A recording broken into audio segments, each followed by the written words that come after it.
lost in thought, where the calm runs deep. Dreams awake while the world's asleep. So FancyLEDs has seemingly done the impossible and cracked the unbreakable code of what's prevented many people from jumping on the Ambilight bandwagon, which I'll get into later. What I have here is their brand new sync box, so let's jump right in. Opening things up, you have the instruction manual, 4 different types of wall plugs depending on your region, the brains of the operation, which is referred to as the sync box, that offers 3 separate 2.1 HDMI ports capable of delivering 4K at 120Hz or 8K at 60. It supports HDR, Dolby Vision, and Atmos, and finally it supports VRR, ALLM, ARC, and CEC, making it the most versatile and complete sync box on the market today. Next you have the lights, and this is the other star of the show. They're using high-quality 12-volt WS2814 strips that have a crazy 96 LEDs per meter, whereas most other units are still using 60. This strip also has a dedicated white LED, which is a huge bonus that's going to immensely help out with color-matching lighter scenes. You then have the high-speed HDMI cable that connects the box to your TV, the corner mounting clips with included sticky pads, and then the 12-volt power supply. I know people usually like to see everything laid out, so here's all the items that come with this kit.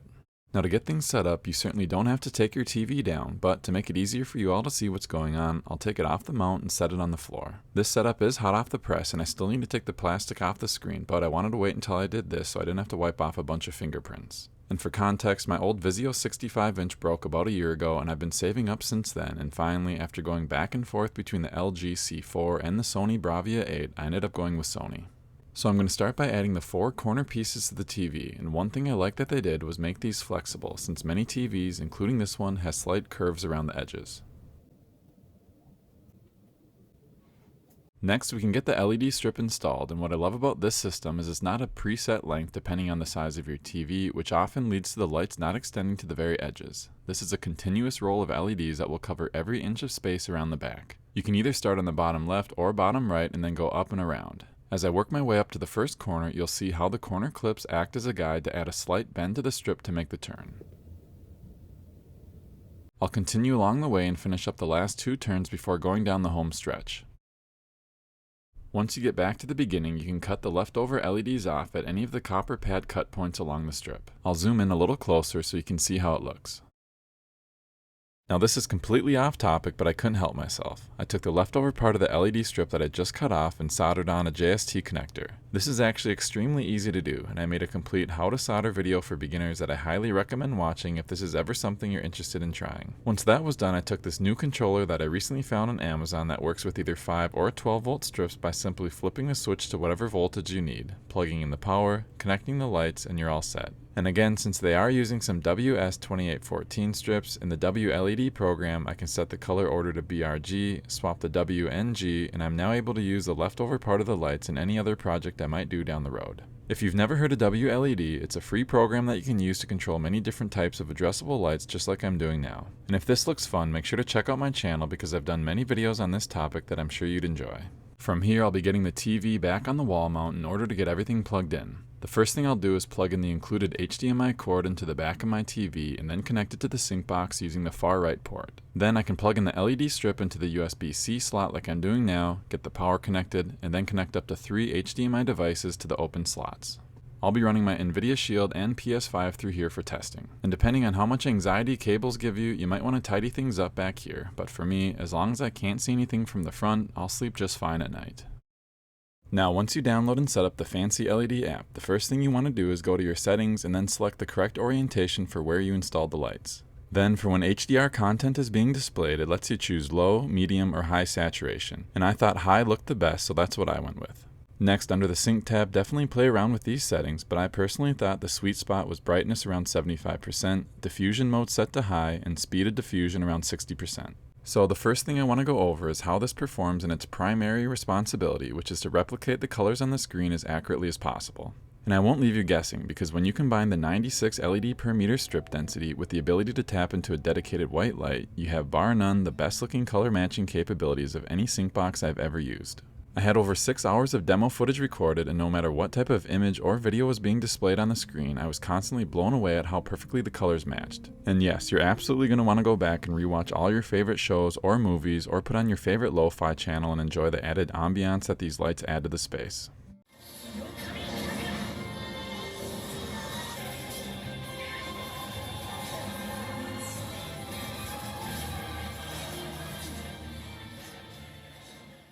Now before moving on, I want to thank the sponsor of today's video, Aura. So this is me signing up for their free 14-day trial, and during the setup process, one of the many things they do is scan the internet for data brokers that have your personal information. These data brokers then make a fortune selling your information to spammers, scammers, and other entities that want to know more about you. Now, Aura was able to find 30 such instances of my personal information being in the hands of these companies. Then, with one click, Aura sends out a notice to have my information removed from their systems, which they are legally required to do when asked. Their all-in-one platform offers antivirus protection, credit monitoring, credit lock, financial transaction alerts, secure VPN, identity protection, parental controls, 24/7 US-based customer service, and much, much more. I'll leave a link in the description for you to start your own free 14-day trial, so please make sure to check them out. Thank you all so much, and now back to the video.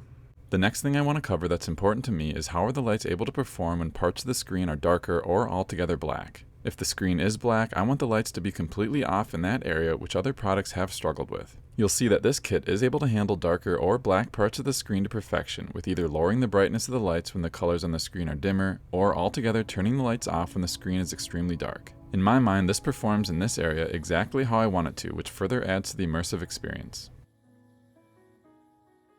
The next crucial part we need to examine is if there's any lag, and what I mean by this is I don't want my eyes to be able to notice the colors on the screen changing sooner than the colors behind the TV. And again, after 6 hours of testing, there's absolutely no visible lag, and even on the quickest scenes, my eyes are telling me that everything is changing at the exact same time.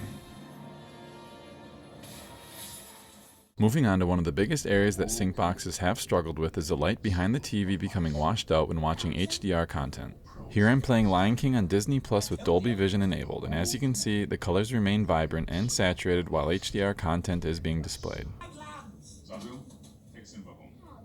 I'll switch over to Spider-Man, which is playing in HDR10 format, and again the same thing. Colors are bright, vibrant, and saturated. It's definitely awesome to see that this has finally been figured out, and hopefully moving forward all SyncBox products will work like this. Now another thing I want to highlight is how in the past during white or more dull color scenes on the TV, backlight kits have had a very hard time accurately capturing those more muted colors. With FancyLED having the dedicated white, this is a huge area of improvement. The movie Dune showcases this very well because when there's not much color on the screen, the LEDs are still able to produce a tone that I feel does a great job of matching the content.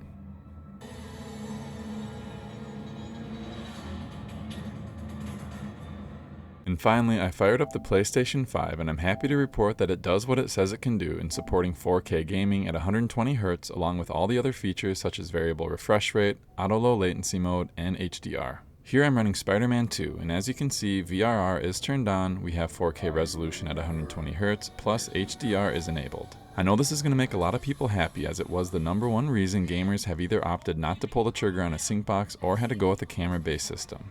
And as a side note, it will actually support up to 144Hz if you're running your PC through the box and have a TV that supports this refresh rate like the LG G4. It's also my understanding for you PC gamers out there that this does play nice with G-Sync and FreeSync, which is something I haven't seen advertised, but interesting to know that it is supposed to work. So if you couldn't already tell by now, I'm super pumped about what FancyLEDs just pulled off with this brand new offering because it literally checks off every box that's important to me. And while I don't have time to set up their wall panels or LED strip that you can also incorporate to the setup, it's great to see them trying to create an ecosystem of products that all sync together, since that is one of my favorite things about Govee that they do so well. I'll leave you with a lot more footage of everything in action, but I did want to quick mention that I just started a Patreon account and I want to thank all my supporters who contribute directly to the channel. Every little bit helps me get closer to my dream of doing this full time, so I want to thank you all for your support. So without further ado, I hope you enjoy the final pictures and videos.